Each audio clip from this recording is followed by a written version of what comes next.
Hey guys, this is Fat Albert Garage again over here.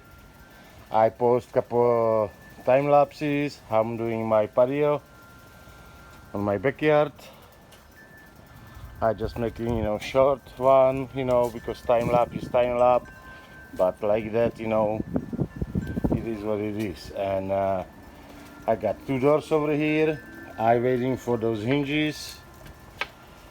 You know, see, it's nice finish from each side. Nice finished tops. Basically, it's easy, no heavy. I use cedar for the siding basically, and cheapest material I can use. Well, this is it guys. I hope you like it.